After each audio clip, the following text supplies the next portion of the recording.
ഇന്ന് ഞാൻ എന്തൊക്കെ കഴിച്ചു? ഇന്ന് രാവിലെ നല്ല ചൂട് പൊറോട്ടയും നല്ല കുരുമുളകിട്ട് അരച്ച് വെച്ച ആലപ്പുഴ സ്റ്റൈല് ചിക്കൻ കറിയും, ചിക്കൻ്റെ ഗ്രേവിയും, ആ ചൂട് പൊറോട്ടയും, കുറച്ച് ചിക്കൻ്റെ കഷ്ണം കൂടി എടുത്ത് അങ്ങ് ഒരു പിടി പിടിക്കുമ്പോൾ എൻ്റെ സാറേ പിന്നെ ചുറ്റുള്ളതൊന്നും കാണാൻ പറ്റില്ല. നമ്മുടെ ആലപ്പുഴക്കാരൊരു സ്പെഷ്യലാണ് കേട്ടോ, കുരുമുളകിട്ട് അരച്ച താറാവും കുരുമുളകിട്ട് അരച്ച് വെച്ച കോഴിക്കറിയും. ആ കോഴിക്കറിയാണ് ഈ കോഴിക്കറി. പിന്നെ ഉച്ചക്ക് നമ്മൾ പതിവ് പോലെ കുത്തരിയാണ്. കുത്തരി ചോറും തക്കാളി റോസ്റ്റും മുട്ട ഓംലെറ്റും പപ്പടവും. അത് നമ്മൾ ഭയങ്കര സിമ്പിളാക്കിയ ഒരു ഫുഡ്. ഉച്ചയാകുമ്പോൾ നമ്മൾ കുറച്ച് സിമ്പിളാണ്. വൈകിട്ട് പതിവ് പോലെ പാൽ ചായയും പിന്നെ തക്കാളി മുറുക്കും.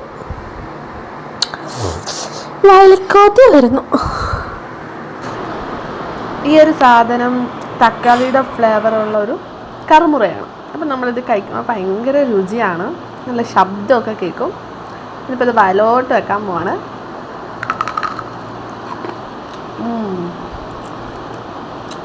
അടിപൊളി.